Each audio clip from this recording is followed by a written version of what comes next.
Nous allons poursuivre avec les thèmes que nous avons commencé le mercredi. Attachement à Dieu pour une sommité garantie. Attachement à Dieu pour une sommité garantie. Le mercredi, nous avons introduit notre thème. Nous avons dit l'objectif de ce thème, c'est de ramener les habitants de la terre, de toutes les races confondues, à s'attacher à Dieu, le Père de notre Seigneur et Sauveur Jésus-Christ. Qu'importe les circonstances, pour vivre une vie de gloire en Dieu. Et nous sommes allés plus loin en disant, en définissant l'attachement comme étant un acte consistant à saisir Dieu fortement, sans relâcher, jusqu'à la tête de l'objectif. Et nous avons défini aussi ce que nous avons appelé la sommité garantie. La sommité garantie. Nous avons dit la sommité garantie. C'est une sommité qui te revient de droit. Qui te revient de droit.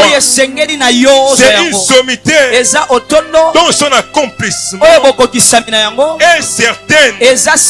Qu'importe ce que les gens peuvent dire, la sommité garantie que Dieu te garantit s'accomplira certainement. Et au point de, nous avons donné la source, les sources d'attachement à Dieu.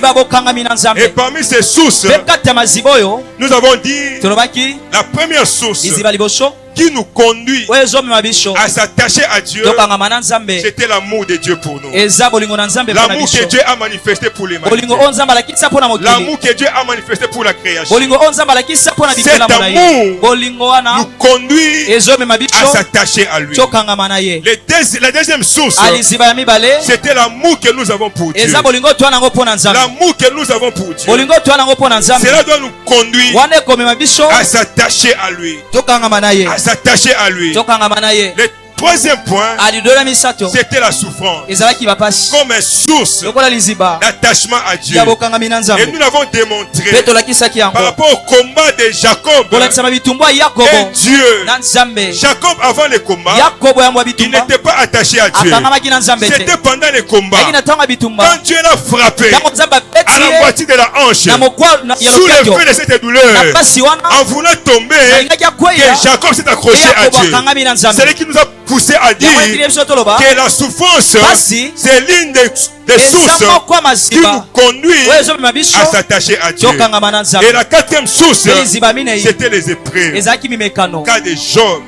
Job a traversé des moments difficiles. Il a traversé les épreuves, mais il n'a pas renié le nom de Jésus. Il s'est attaché à Dieu. Qu'importe les épreuves, qu'importe les difficultés, Job n'a pas laissé Dieu. Voilà pourquoi j'avais dit, qu'importe les épreuves, n'abandonne pas le Seigneur. Attache-toi à Dieu et tu vivras ses merveilles. Et le troisième point, nous avons parlé des exigences et l'attachement à Dieu. Les exigences de l'attachement à Dieu. Parmi les exigences, nous avions dit qu'il faut marcher au rythme de Dieu. Il faut marcher au rythme de Dieu. Marcher selon le rythme de Dieu. Ne marchez pas selon le rythme des circonstances. Ne marchez pas selon le rythme des hommes. Mais marchez au rythme de Dieu. Et nous l'avons démontré. Vous savez, Jacob, avant, il marchait selon le rythme des hommes, selon le rythme des circonstances. Tantôt il fouillait son frère, tantôt il fouillait son oncle. Il allait plus vite. Mais dans le combat avec Dieu, Dieu l'avait frappé à la moitié de la hanche. Et nous avons expliqué que la moitié de la hanche, c'est une partie du corps qui aide au mouvement. Et Dieu avait frappé à la moitié de la hanche pour maîtriser ses mouvements, pour lui dire, Jacob ne va pas vite, Jacob ne court pas, Jacob marche à mon rythme. Voilà pourquoi après le combat, Jacob commençait à boiter. Il marchait cette fois-ci au rythme de Dieu. Il marchait cette fois-ci au rythme que Dieu avait voulu. Et j'avais dit aux gens ici, ne marchez pas selon le rythme des hommes. Tel a fait, moi aussi je dois faire. Tel a réalisé, moi aussi je dois réaliser. Suivez le rythme de Dieu jusqu'à l'accomplissement de vos objectifs.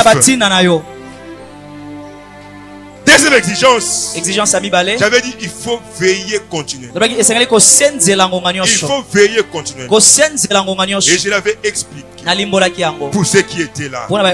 Comment Josaphat et son royaume veillaient.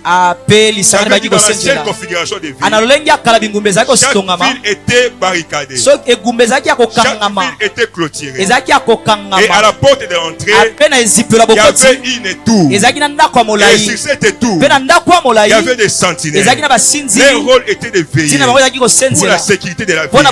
C'est eux qui ont perçu de loin que l'ennemi venait pour attaquer Juda. C'est alors ils sont venus informer à Josaphat. Et Josaphat avait décrété les gènes pour tout Juda. Et ils avaient remporté la bataille. Et le vendredi, nous avons parlé du troisième point par rapport aux exigences de l'attachement à Dieu.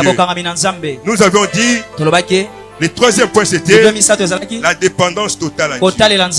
La dépendance totale à Dieu. Et j'étais allé plus loin en disant la dépendance totale à Dieu doit nous pousser à quitter le péché, à quitter les mal, à quitter les pratiques quotidiennes et à quitter son ego. Et nous étions allés plus loin dans le quatrième point qui était parmi les exigences de l'attachement à Dieu, de combattre. Et nous avons expliqué comment Jacob a combattu avec l'Éternel jusqu'à la victoire. Et j'avais dit en réalité et en vérité, personne ne peut vaincre Dieu. En réalité et en vérité, personne ne peut vaincre Dieu. Mais comment dans la bataille entre Dieu et Jacob avait vaincu Dieu. Et je l'avais expliqué. Tous ceux qui étaient là, vous allez les suivre en ligne. J'avais expliqué comment Jacob avait vaincu Dieu dans sa bataille avec celui-ci. Pour aujourd'hui, pour clôturer ce thème, l'attachement à Dieu, pour une sommité garantie, nous allons parler du quatrième point. Quatrième grand point, le bienfait de l'attachement à Dieu. Bien aimé, l'attachement à Dieu ne nous impose pas seulement des exigences, mais l'attachement à Dieu nous procure aussi le bienfait. Quand tu t'attaches à Dieu, quand tu t'accroches à Dieu, sache-le que tu recevras toujours quelque chose de sa part. Quand tu t'accroches à Dieu, quand tu t'attaches à Dieu, tu recevras toujours quelque chose de sa part. Bien aimé, en lisant ma Bible, tous ceux qui se sont attachés à Dieu ont bénéficié de ses bienfaits. Tous ceux qui se sont attachés à Dieu, ils ont bénéficié de ses bienfaits. Lisons le livre de Luc. Lisons la Bible dans le livre de Luc, chapitre 18, versets 28 à 30. Luc 18. Nous commençons par le verset 28 jusqu'au verset 30. Je lis au nom de Jésus-Christ. Pierre dit alors, voici, nous avons tout quitté et nous t'avons suivi. Et Jésus leur dit, je vous l'ai dit en vérité, il n'est personne qui ayant quitté quitter à cause du royaume de Dieu sa maison, ou sa femme, ou ses frères, ou ses parents, ou ses enfants, ne reçoivent beaucoup plus dans ces siècles-ci et dans les siècles à venir, la vie éternelle. Est-ce qu'on peut acclamer pour la parole du Seigneur? Est-ce qu'on peut pousser les cris de joie pour sa parole? Premier bienfait de l'attachement à Dieu, c'est que ta sommité sera garantie. Ta sommité sera garantie. Le premier bienfait de l'attachement à Dieu, bien aimé, ta sommité sera garantie. Lisons Ésaïe 46. J'aime les Écritures. Ésaïe 46, versets 9 à 11. Livre des prophètes Ésaïe, verset 46, verset 9 à 11. La Bible déclare: souvenez-vous de ce qui s'est passé dès les temps anciens, quand je suis Dieu et il n'y en a point d'autre. Je suis Dieu et nul n'est semblable à moi. Verset 10. J'annonce dès le commencement ce qui doit arriver, et longtemps d'avance ce qui n'est pas encore accompli. J'ai dit, mes arrêts subsisteront. Mes arrêts subsisteront et j'exécuterai toute ma volonté. Et j'exécuterai toute ma volonté. C'est moi qui appelle de l'Orient un oiseau de proie d'une terre lointaine, un homme pour accomplir mes desseins. Pour accomplir mes desseins. Je l'ai dit et je l'ai réalisé. Je l'ai conçu et je l'exécuterai. Bien aimé, l'attachement à Dieu a pour bienfait la garantie de ta sommité. Lorsque ta sommité est garantie par Dieu, bien aimé, la certitude de son accomplissement sera assurée par la parole de Dieu. J'ai dit, lorsque ta sommité est garantie, la certitude de son accomplissement sera assurée par les discours de Dieu. Il a dit, j'ai prononcé, il a dit, j'ai déclaré et je les réaliserai. Donc la sommité que Dieu te garantit comme bienfait de son attachement à lui est conforme aux oracles de Dieu pour ta vie. J'ai dit la sommité que Dieu te garantit comme attachement à lui en fonction de sa parole pour ta vie, de ce qu'il a déclaré pour ta vie, et ce qu'il a déclaré s'accomplira certainement. Ce qu'il a déclaré s'accomplira conformément à ses dires. Je déclare sur ta vie ce matin, ce que Dieu a déclaré pour toi, ce que Dieu a déclaré pour tes enfants, ça s'accomplira. Ça s'accomplira. Que les ennemis acceptent ou pas, les discours de Dieu pour ta vie auront lieu. Auront lieu. Quand les dieux de fire te garantit la sommité. Bien aimé dans le Seigneur, la sommité d'Isaac, selon ce qu'il est écrit dans Genèse 26, verset 13, était conforme aux oracles de Dieu pour lui. J'ai dit la sommité d'Isaac, selon ce qu'il est écrit dans Genèse 26, verset 13, était conforme au discours de Dieu pour sa vie. La Bible dit ceci: cet homme devint riche. Et Allah s'enrichissant de plus en plus jusqu'à ce qu'il devint fort et riche. C'était parce que Isaac avait reçu les oracles de Dieu.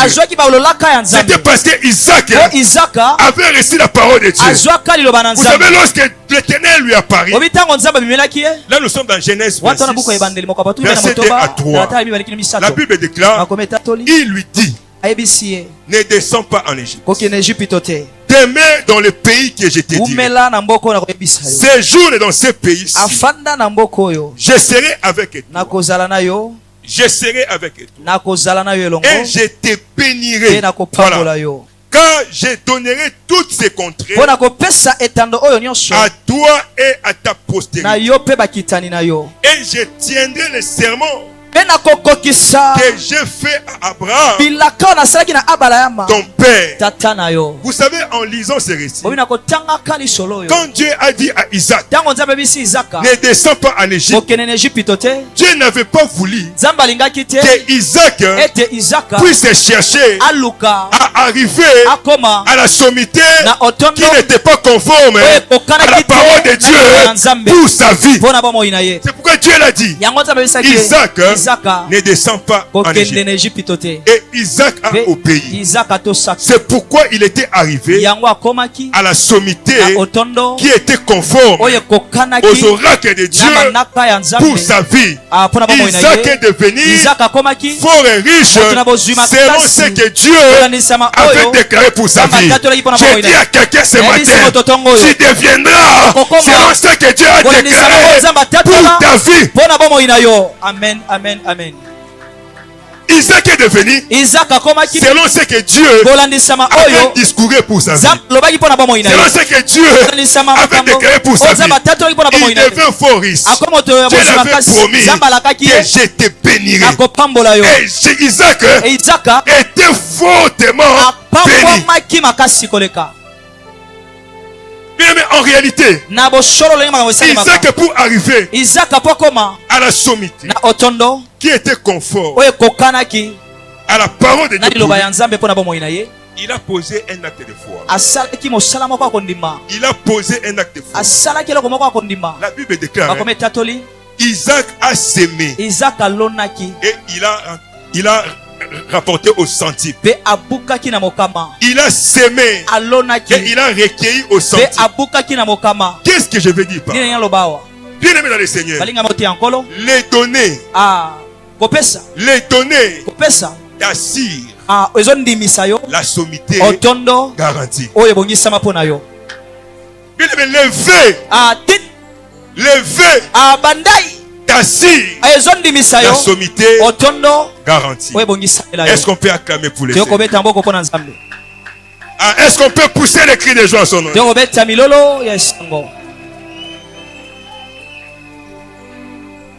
Isaac a posé un acte de foi. Il a sémé dans les désert et il a recueilli au centime. Ce soir, il faut donner. Ce matin, il faut donner. Ce matin, il faut donner. Il faut poser un acte de foi. Isaac avait reçu la parole. Il a dit pour son accomplissement, je dois s'aimer. Il a travaillé en fonction des discours de Dieu pour sa destinée. Et Isaac était béni. J'ai dit tu seras béni. J'ai dit tu seras béni. Deuxième bienfait, je cours derrière les temps. C'est la victoire continuelle. La victoire continuelle. L'attachement à Dieu te conduit à la victoire continuelle. La Bible déclare, ils vous feront la guerre, mais ils ne vous vaincront jamais. Pourquoi ils ne vous vaincront jamais? C'est parce que Dieu à qui vous êtes attaché vous assure, vous rassure la victoire continuelle. Autant Autant de fois qu'ils vont vous combattre, autant de fois que vous allez les vaincre.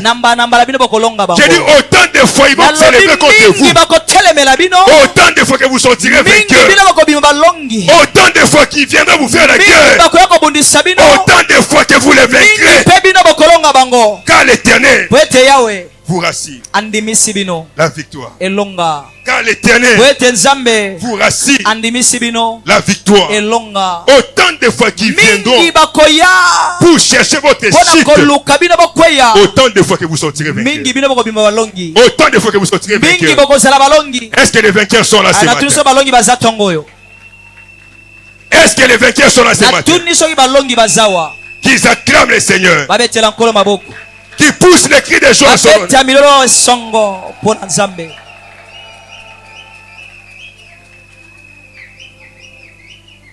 Vous savez bien, mesdames et seigneurs, la Bible déclare, nous sommes plus que vainqueurs par celui qui nous a aimés. Donc tu es plus que vainqueur. Vous savez bien, aimés dans le Seigneur, je vais vous révéler une chose. Quand l'Éternel dit nous sommes plus que vainqueurs, c'est-à-dire auparavant il y avait un vainqueur. Vous savez, l'adverbe plus que renvoie.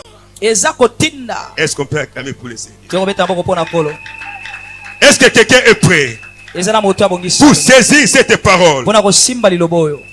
L'adverbe plus que, lorsqu'il est suivi d'un nom, cela exprime les dépassements. Cela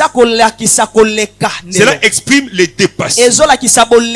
C'est-à-dire quand on dit plus que vainqueur, cela veut dire que tu dépasses celui qui était vainqueur avant. C'est ça le qualificatif. Plus que vainqueur. Maintenant qui était vainqueur et qui est maintenant plus que vainqueur? Mais si nous rentrons dans les jardins d'Éden, si nous rentrons dans les jardins d'Éden, Dieu a dit à l'homme, quand il le plaça au jardin d'Éden, il lui donna cet ordre: tu ne pourras manger tous les arbres, mais tu ne mangeras pas de l'arbre de la connaissance du bien et du mal. Pas le jour où tu en mangeras, tu mourras. Maintenant le diable est venu. Il a séduit l'homme. Ces derniers s'y combattent. Il mangea. C'était le jour là que le diable avait pris le pouvoir sur l'homme. Le diable était devenu vainqueur sur l'homme au jardin d'Éden.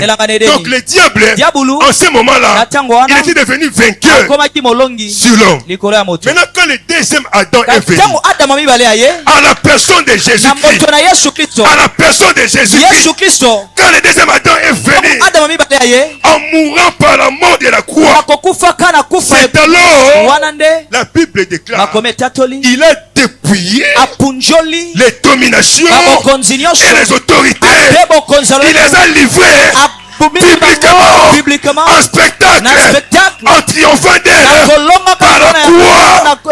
Par conséquent, Jésus-Christ de Nazareth est devenu plus que vainqueur. Il a dépassé celui qui était vainqueur. Il a dépassé le diable. Jésus-Christ est le plus que vainqueur. Jésus-Christ est le plus que vainqueur. Et la Bible déclare, par lui, par Jésus-Christ, maintenant nous aussi, nous sommes devenus plus que vainqueurs. Cela veut dire, nous dépassons Satan, nous dépassons les sorciers, nous dépassons les démons, nous dépassons les magiciens. Aujourd'hui, aucun démon, aucun sorcier ne peut te toucher, car tu les dépasses.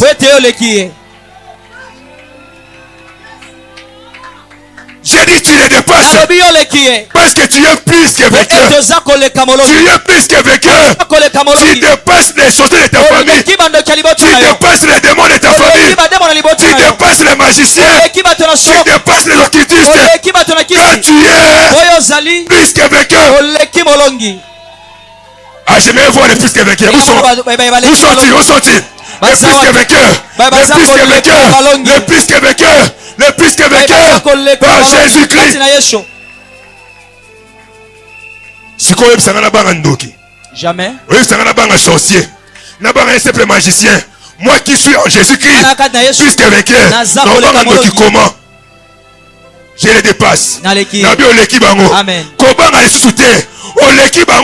Amen. Est-ce qu'on peut pousser les cris de l'église?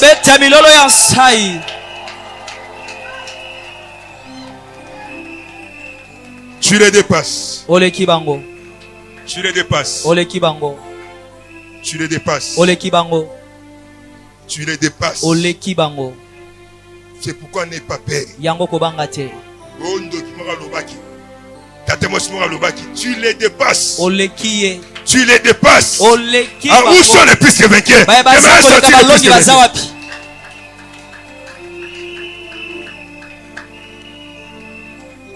Mimi, il ne faut pas avoir peur. Je vais terminer à l'air. Je vais respecter les timings. Alléluia. Est-ce qu'on peut acclamer pour le Seigneur?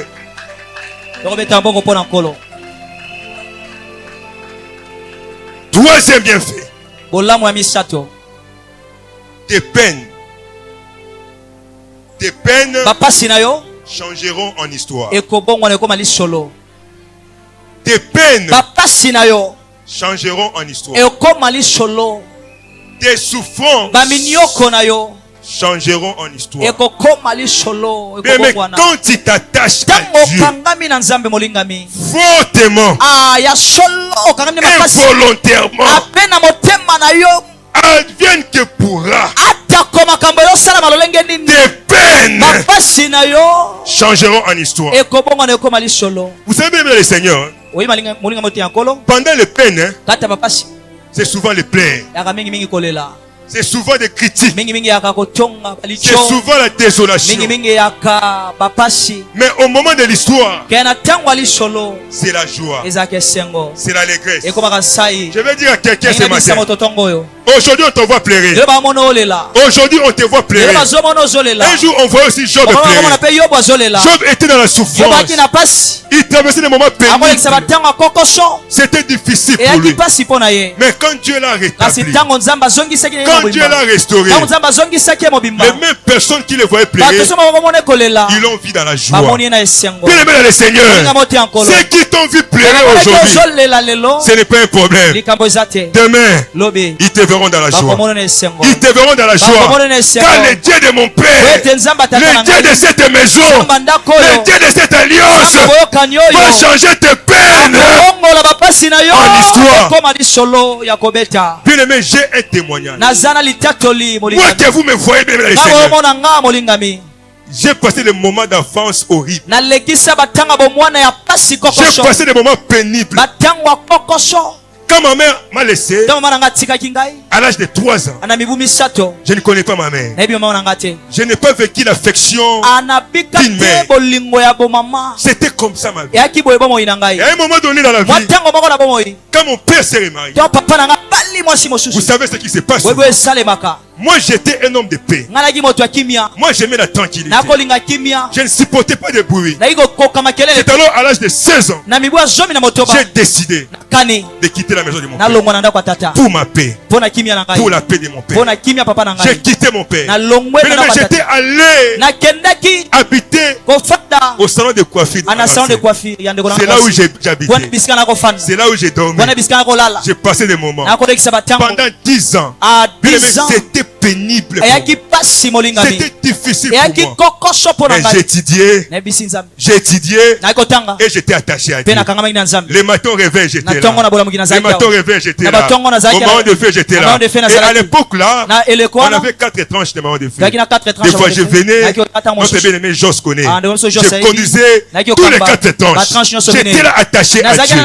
Mais c'était pas facile pour moi. Vous savez, en ce moment-là, j'ai dormi au salon de coiffure. Mes habits étaient ailleurs. Et je pouvais manger à Kassavou. Une instabilité qui ne dit pas son nom. C'était ma vie. J'étais à ça. C'est comme ça que j'ai vécu pendant 10 ans. Mais un jour, quand le Dieu de faille m'a rencontré, il m'a visité. Mais moi que vous me voyez, je n'ai pas connu le chômage. Aussitôt j'ai fini mes études, aussitôt j'ai accroché mon travail. Et depuis ce jour-là, le Dieu de Bikomba m'a transformé. Même le Seigneur, vous savez, pour dormir, ça dépendait des clients. Parce que quand les clients venaient nombreux, des fois on fermait les salons même à 0 heure. Tu as sommeil, mais il n'y a pas moyen de dormir. Parce qu'il n'y a pas un endroit où il faut dormir.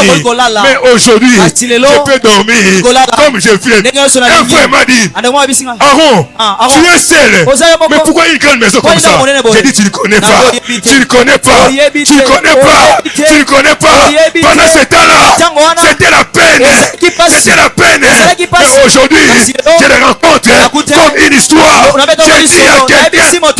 J'ai dit à quelqu'un, toi qui traverses des moments difficiles, des moments de peine, ne pleure pas. Ne pleure pas. Ne pleure pas. Ne pleure pas. Le Dieu de cette alliance, le Dieu de mon Père spirituel, va changer ta vie. Et tes peines seront transformées en histoire. Amen. En Japon, tes peines seront transformées en histoire. En histoire. Pendant les peines, c'était la souffrance. Bien aimé, j'ai pleuré.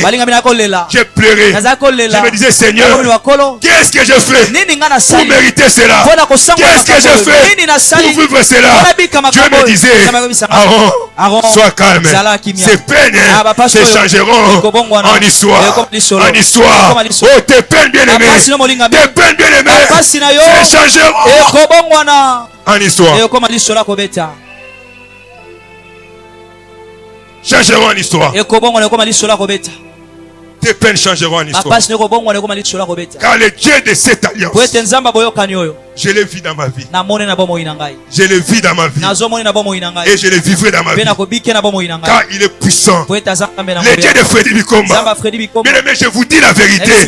C'est un Dieu vrai. Moi, je l'ai vécu. Et je dis toi aussi, tu le vivras. Ouais, pourquoi Job avait dit, j'ai écouté, j'ai entendu parler, mais maintenant mes yeux l'ont vu.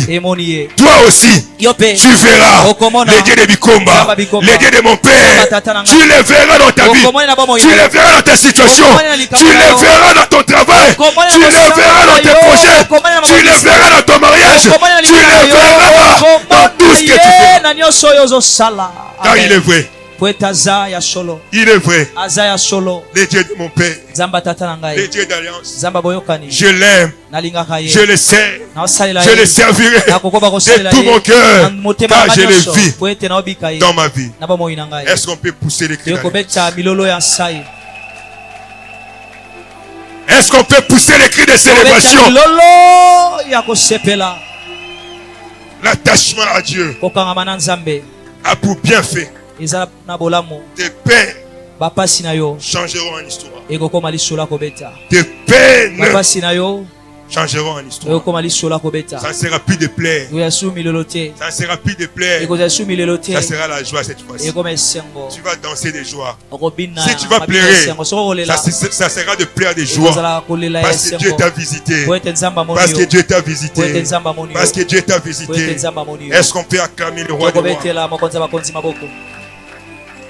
Je vais chuter ici. Quatrième bienfait qui nous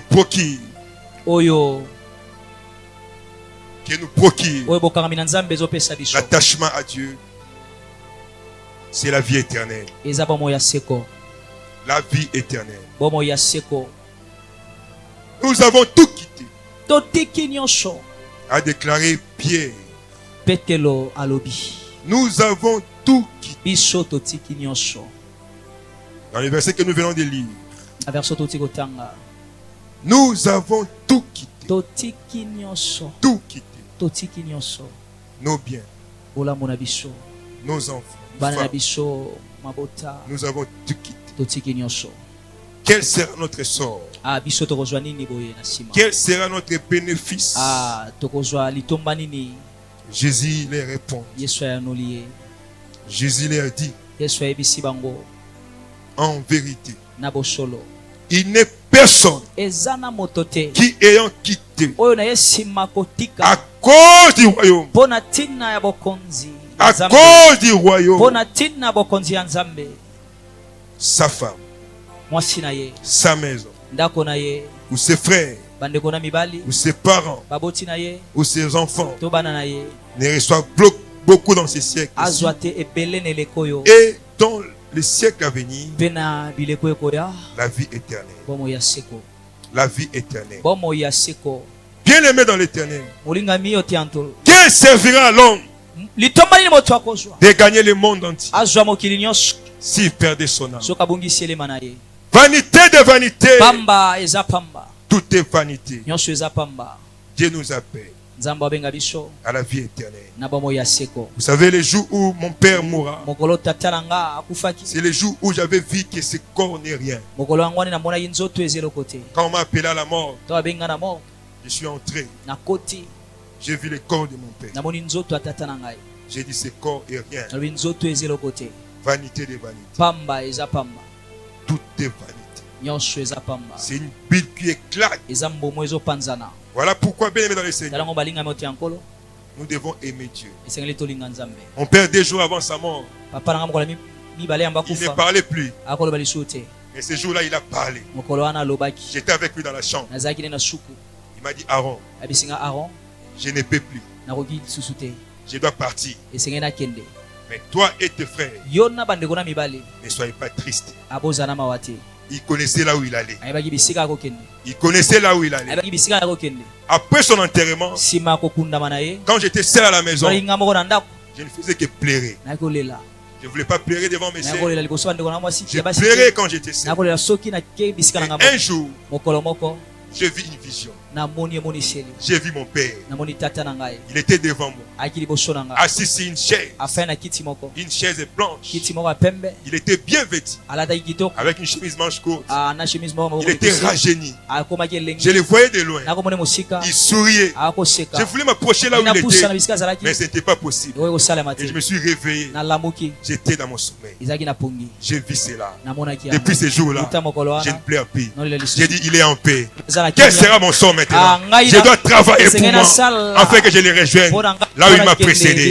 Bien aimé, la vie éternelle, Dieu nous appelle à la vie éternelle. Ce monde passera. Tout passera. Tout passera. Mais Dieu et sa parole ne passeront jamais. Ne passeront jamais. Ne passeront jamais. Voilà pourquoi Jésus-Christ a dit, je suis le chemin, la vérité et la vie. Ni ne peut aller au Père que par moi. Reçois Jésus. Reçois Jésus. La Bible dit, Dieu a tant aimé le monde, il a donné son fils unique Jésus, afin que quiconque croit en lui ne périsse point, mais qu'il ait la vie éternelle. Que Dieu bénisse sa parole. Que Dieu bénisse sa parole. Que Dieu bénisse sa parole.